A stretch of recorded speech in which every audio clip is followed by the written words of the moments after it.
Hello there. Good to see you. Thanks for stopping by. And I hope you're all well and safe. This week, I want to pick up a little on something we talked about last week when I was discussing the environmental benefits of lockdown, particularly on the road transport sector. With people not able to go to work, not able to commute or go out on a jolly, theoretically anyway. The roads are a lot clearer, so trucks are getting around quicker. They're not stuck idling. They can make more drops a day. Fuel consumption has gone down. Mileage has improved, and hauliers are sweating their assets better. And what we discussed really was the hope that maybe we can learn some lessons from this period of crisis and take them forward into more efficient and effective use of transport assets in the future. Good luck with that, because a lot of those are things that we've been talking about for years. But I did want to pick up on this issue of sustainability, in not just in the transport sector, in the whole oil and petrochemical business worldwide, because a lot of things have happened, some of them on the quiet. But I have noticed in the first half of this year, a lot of the major oil and energy companies have been making announcements about their desire to be carbon neutral, carbon zero, whatever you want to call it, by a certain date, generally 2050. Some are a bit more optimistic than that.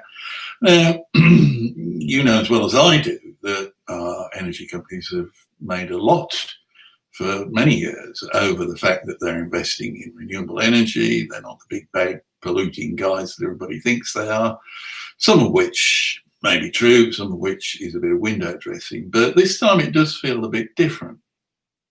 BP, in fact, back in February, went so far as to say it was going to withdraw its membership from a number of associations, all of them in the US actually, that it felt did not match its own determination to get carbon zero by 2050. I don't know if it has, but that's quite telling, I thought. More recently, I think Total, Equinor, other big energy companies have followed suit, although not gone as far as withdrawing from associations. At least they haven't announced that. But it does feel that there is something in the air, and perhaps to some degree, the whole crisis, not just the coronavirus crisis, of course, but for those in the energy industry, the collapse in the oil price this year has forced them rather to look at their business structure. And of course, many of them have furloughed staff or made redundancies. And it gives them the opportunity, I think, to look again at their whole financial system. And if at this point, because things are so upside down, they can hide almost new sustainability targets and expenditure and loss of income, perhaps, then, who are we to argue? There's been some other news as well lately. For a start, a couple of things from the port of Antwerp in this area. Antwerp is very keen to clean up its position and to be a good member of the local society and community. They did last year, for instance, announce a plan to start using a hydrogen-powered harbour tug. This year they've been looking more, I think, at carbon dioxide emissions and announced a plan with the formation of a consortium called Power to Methanol to take some of the carbon dioxide emissions from the chemical and petrochemical and oil cluster in Antwerp and through the use of renewable energy, convert that into methanol, which of course has a very big market in the petrochemical cluster. They've got another plan, Antwerp and at sea, I think it's called, rather ungainly term, but there you go. Again, a consortium to capture carbon dioxide and store it, which would probably mean piping it to Rotterdam for injection into old gas wells, or even shipping it to Norway for the same reason. Both of these projects are interesting because, of course, the Port of Antwerp is the landlord of the port community, and the port community comprises an awful lot of different interests with different skills and expertise.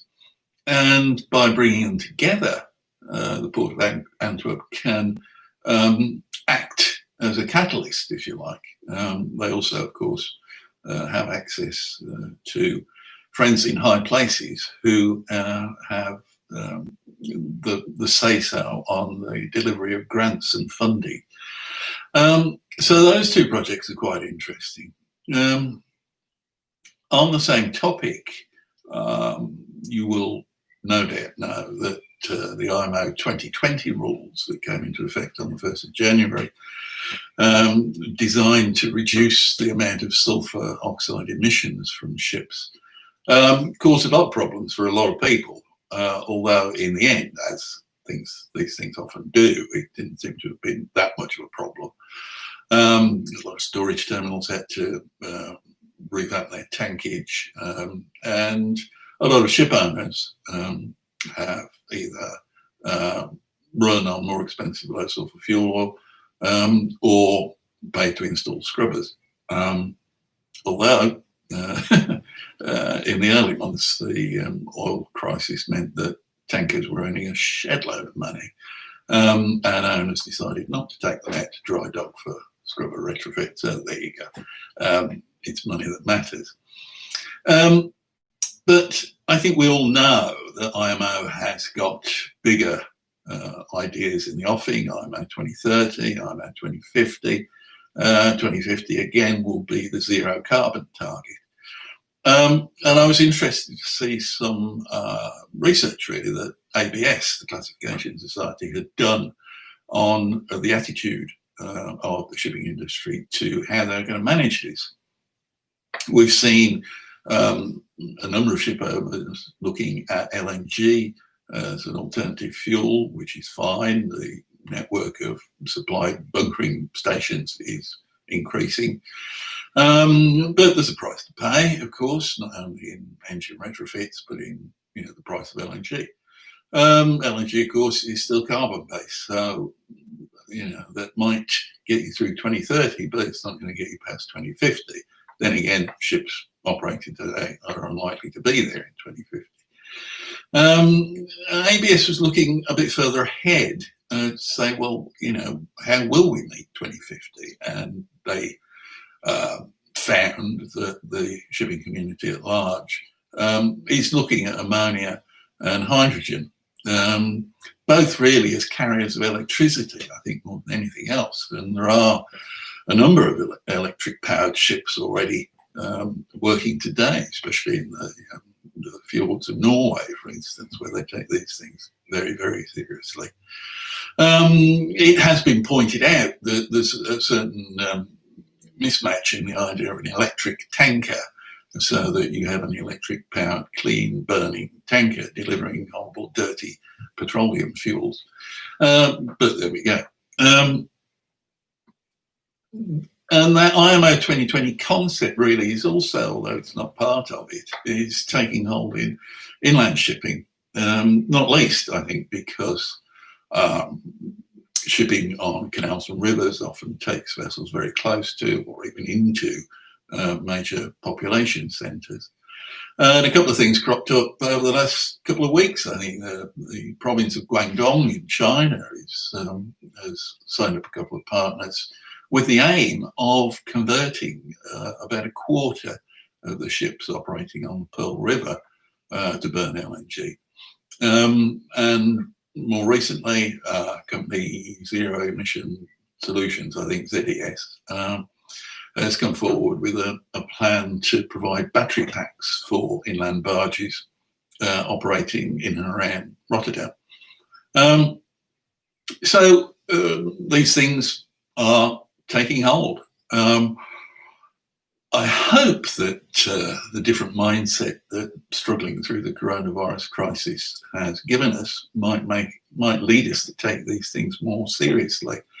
What I'm aiming to do soon is to have a little debate in which we will Zoom and make available with some people who care about this stuff. And Armin Kampen, HCB's regular columnist, is speaking this month about a very similar topic. That should be up on the website shortly. But if you're interested in taking part in that conversation, do let me know. And maybe we can change some minds. Anyway, that's it from me. I don't want to get too on my soapbox too much. That's it from me this week. Until next week, take care, stay safe, and I hope to see you then. Bye for now.